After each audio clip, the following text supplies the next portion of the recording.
You're entering a mini-series within this podcast. These episodes carry a different tone. They're part of what I call narrow gate, a frequency that filters out what no longer belongs and clarifies the deeper structure of your leadership. These are not just teachings, they are resonance gates. If one opens for you, it's because you're ready. Take a breath with me as we open the space together. Let the noise of the world fade away.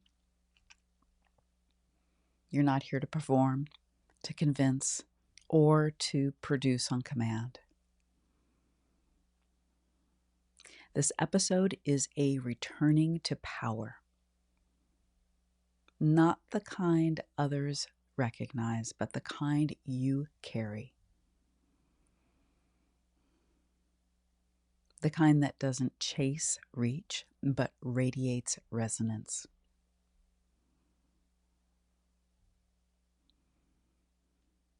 This is for leaders done performing visibility. For those ready to reclaim authority by coming home to coherence. If you've never taken the Sacred Wealth Archetype quiz, it's a beautiful place to start. You'll discover one of your unique Sacred Wealth Code archetypes, which holds the key to your aligned purpose and prosperity. You'll find the link with the show notes, and it's free. Visibility is not authority. Let's begin here. Visibility and authority are not synonymous. We live in a world where influence is artificially inflated. Algorithms decide who is seen. Trends decide what is valued. But resonance? That's beyond the grid. Imagine two ways to get your message across. One is a megaphone. You blast your voice across the square, trying to reach as many people as possible.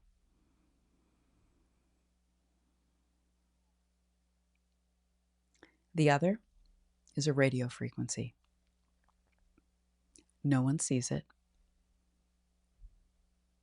No one hears it until the right receiver is tuned. And then it's as clear as day. The megaphone is public influence. Loud, visible, but fleeting. The radio wave is resonance. It's encoded, refined, and it reaches those who are designed to hear it without needing to chase or convince.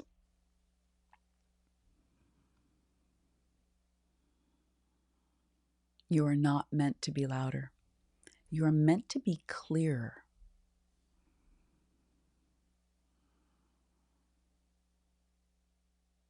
You can speak to 12 and shift the internal architecture of a lineage. You can go viral and still be empty.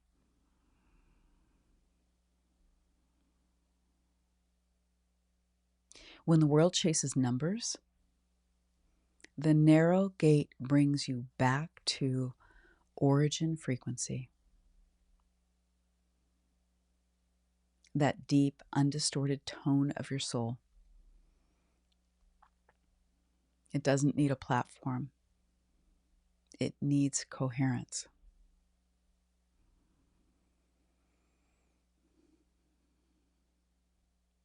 I remember sitting in a room years ago, one of those big events, with the lights and the stage and the speaker who had built a massive following. the kind of person who knew how to stir emotion, how to sell from the stage, how to get applause. And while everyone around me was nodding and taking notes, I just kept feeling nothing. It wasn't unkind, it just wasn't resonant.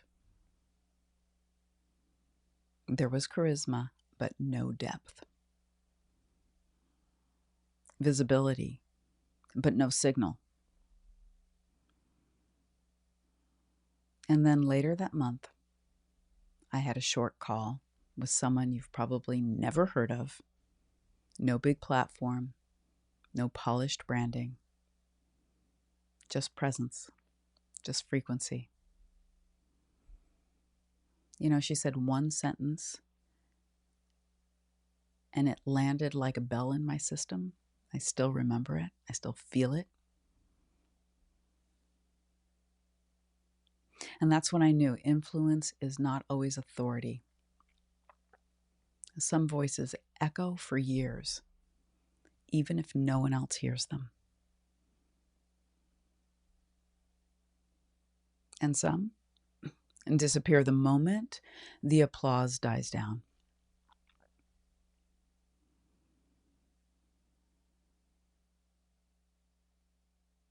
Like a bell, just because it's louder doesn't mean it's tuned.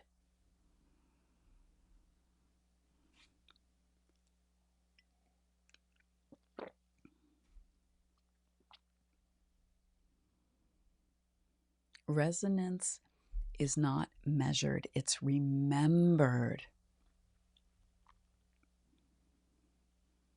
The frequency of your truth does not live in numbers. It lives in depth, in tone, in coherence. Let's use the forest here. The oldest trees don't shout. They're rooted, woven into the mycelial field, communicating through a deep, invisible intelligence. They don't need to be seen. They remember who they are. So do you.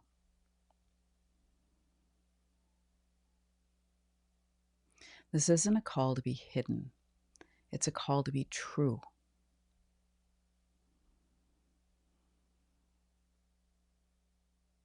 You're not diluting your voice to be digestible anymore. You're distilling it to be real.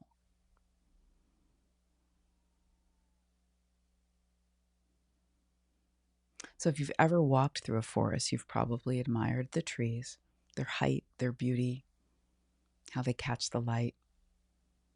I was just doing some hiking in southern Arizona, having this very experience.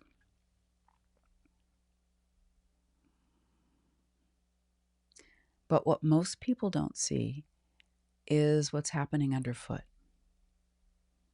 Beneath the forest floor is a vast web of life, that mycelial network. It's not loud, it's not visible, but it's what connects the entire ecosystem. Trees share nutrients through it. They warn each other through it. That's how resonance works. It's not what the world claps for, it's what life recognizes. It's what your field carries, even when no one's watching.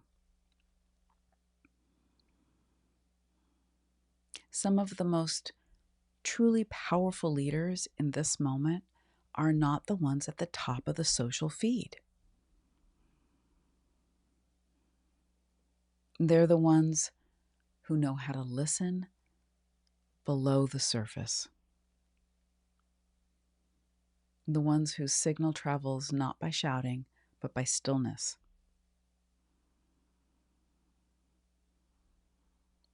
So reflect on this. Where have you confused loudness with impact?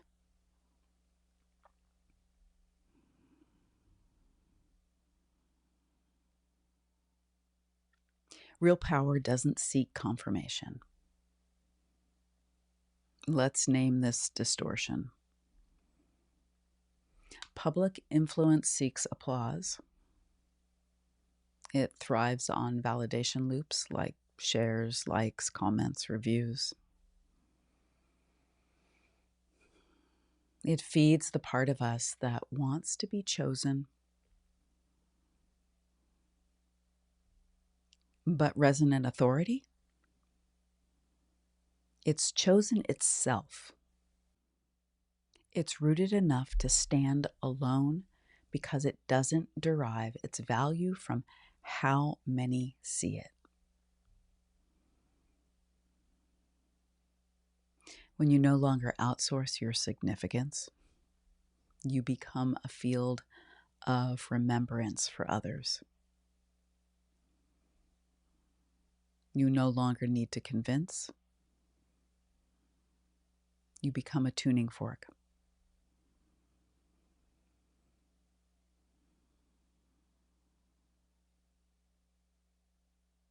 There's something sacred about not needing to be understood right away. I can't tell you how many times I've spoken a truth into Sacred Wealth Mastery field that landed silently. No reaction, no comment, just stillness. And then, weeks later, sometimes months, I hear from someone who shares that it was that moment that began a quiet revolution in them. One moment that comes to mind is with Suzanne. She didn't say much in the actual moment, but later she reflected that something I said, not even directed at her, began to unravel a distortion she'd been carrying for years. She shifted the way that she made decisions, the way she showed up in her work, and the way she held herself. No applause, no fanfare, just transformation. Yes, just transformation. Resonant authority doesn't ask for confirmation, but it builds fields that keep shaping people long after the sound has faded.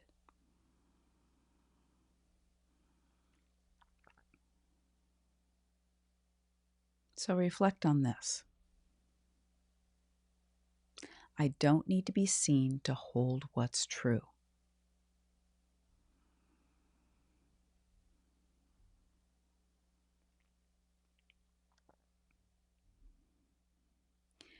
This is a tone shift. This isn't about rejecting visibility. It's a resurrection of presence. You're not here to build a platform. You're here to build a temple.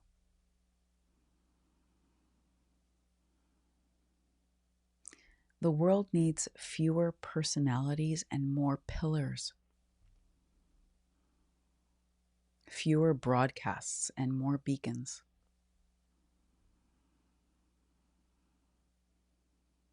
When you shift from seeking reach to serving structure, you enter the true gate. This is not the end of being seen. It's the end of being distorted to be seen. You're not here to gather followers.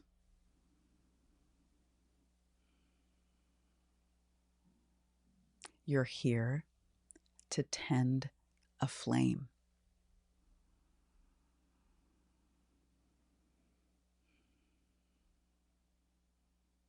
Reflect on what are you tending that no one sees but is deeply true? What are you tending that no one sees but is so deeply true?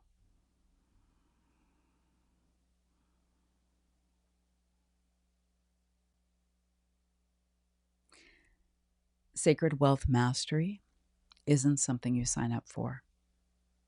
It's a gate you remember. When you're ready to walk it, there's no pressure here, no pitch. If you're feeling the frequency, you're already near the door. Inside, you'll find the architecture to hold your wealth, your service, your true power without distortion.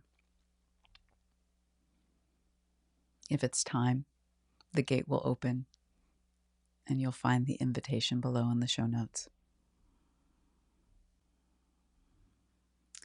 We'll do an oracle card reading from the Sacred Wealth Code Oracle deck.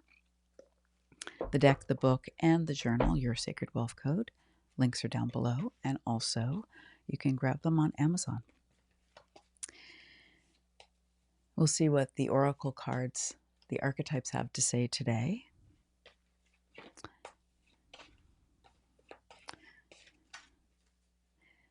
About what we're exploring together. But if you have something that's on your heart, that's on your mind, feel free to hold that question and open to the answer.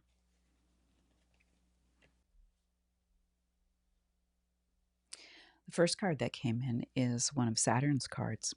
Now, this is the Advocate, and it's I align with the greater good for all.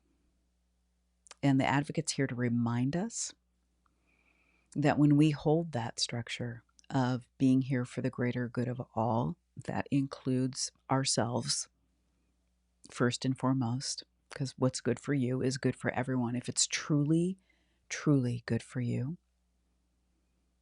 But if you stand in that truth, you will support many without having to convince one.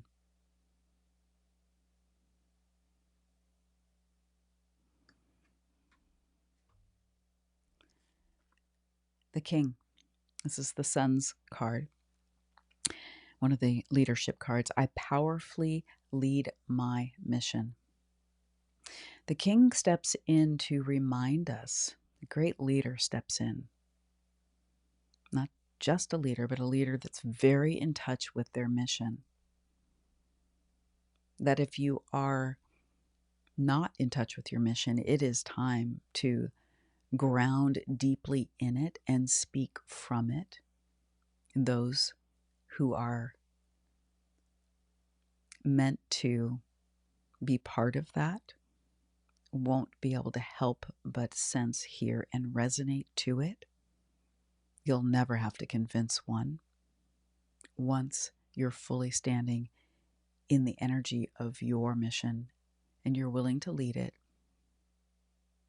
whether anybody else sees it or not. The King, the Sun.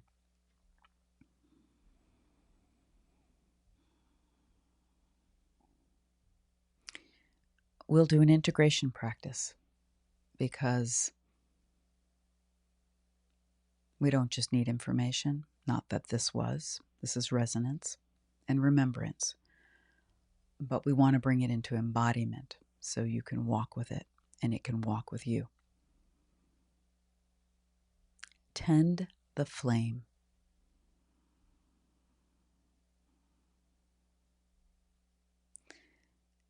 This is not about reaching more people. This is about staying faithful to the fire that was entrusted to you.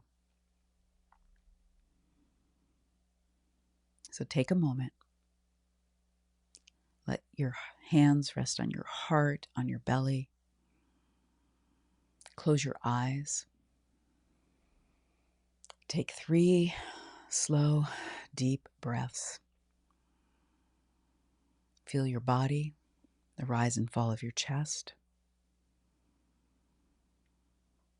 Feel the quiet strength of your own frequency.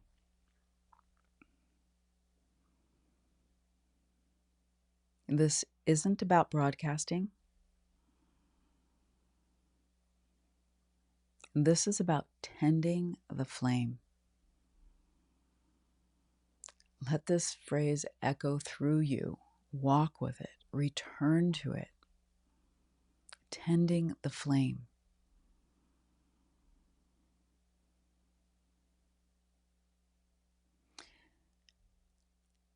And let these questions drop into your heart and let the truth arise. Nothing to reach for.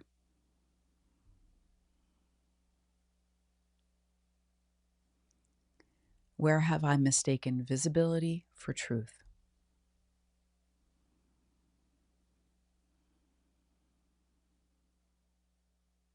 First thing that comes up. And in the integration practice, if you need more time, just pause.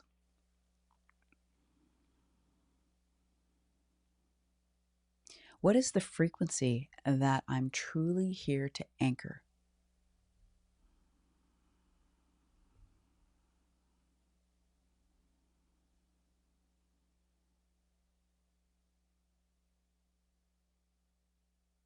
What flame is mine to tend, regardless of applause? Not answering from your mind. Just let the questions resound through your field.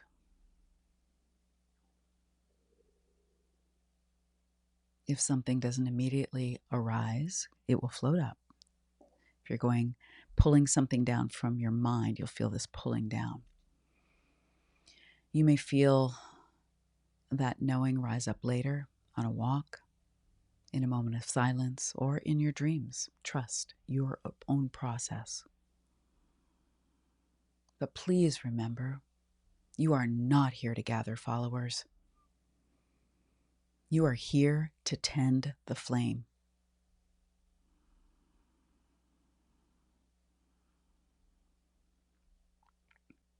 If this tone of reverence speaks to you, something within you, you may already be in the field of sacred wealth mastery. There's nothing to chase, only something to remember. And you'll find the link down below in the show notes, as well as the links for everything else. If you'd like personal guidance to align with your true nature, your purpose, your prosperity, your service, a sacred wealth code reading, a soul blueprint reading with me, and we'll look into the timing written in your chart. The healing circle on the full moon, every full moon, is simply ready to receive you how you are and support you and reset you in a sacred way every month on the full moon. It's a beautiful place to restore coherence and realign with your own inner architecture. All the links are down below in the show notes or wherever you're watching or listening to this. And as always, I invite you to subscribe, to follow, and to share this podcast with someone who might need it today. If you're listening on Apple Podcasts, please leave a review. Your words help this message reach others. And on Spotify, you can simply like or leave me a comment. And also on YouTube, like, share, leave a comment. I appreciate it so much. Thank you for being here. Remember, your soul already carries the blueprint for your wealth and your purpose. When you live in alignment with that truth, the right people, the right opportunities, and resources arrive without force, in perfect timing